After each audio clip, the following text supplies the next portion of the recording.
Isa, dalawang trainee na nawala ng trabaho. At nangunguha na lang sila ng shell dito sa may kanal-kanal. Eh, malalaki yung ano. Oh. Eh, pangkain na yan sa isang buwan nyo.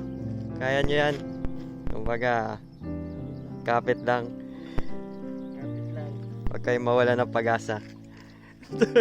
Nadali nyo yung mga ano dyan. Maganda na yan, pasabaw na yan. Ayo nga no. Parang mga tulya siya pagka lumaki. Tulya na yan. Dami nga. Ayan no. Buhay pa. Mga buhay nga, hindi talaga. Nakabuklat. Mukha, hindi yun, patay yun. Gawin asa. Laban lang, medyo ano, para di kayo mapagalitan, syempre linisin nyo na rin yung kanal dyan. Tapos kuha ng konting ano, konting pangkain. Binulsa na. Wala na ganyan.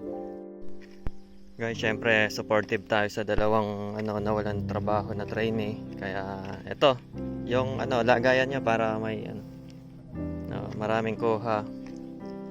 Sayang din yan para makalibre kayo ng ulam. Guys, so ito yung nakukuha nila ngayon. Syempre, ang isa nito, isang ano na, kumbaga hapunan na, ganyan. Malalaki lang. Tatlong piraso, edi isang araw na yun, pangkain. No? Marami kayo. Makakatipid talaga kayo.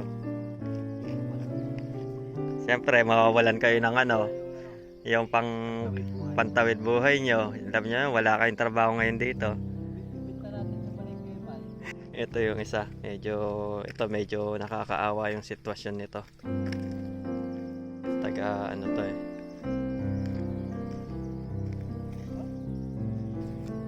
Kuya. Medyo, siyempre, may nahanap kayong pangkain ngayon. Masaya po, masaya. Masaya. Bakit hindi sasaya? Nanaw ko ito sila mo. Namalas man kayo sa trabaho, pero swerte naman kayo sa mga ibang ano. No, kuya, no? Mayaman ng kalikasan. Basta tiyaga lang. Kapit lang. Kaya niyo yan. Kapit lang. Aray! Joke lang. It's a prank. Ganito siya kahaba.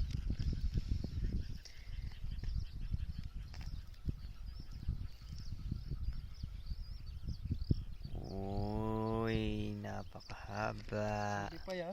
May gate. Ha? May gate sandi pa. Oo. 2 metro. Ay, ang bagal. Ikaw dumakas ako dyan. Siya na yun, no? Yan o. Oo, siya na.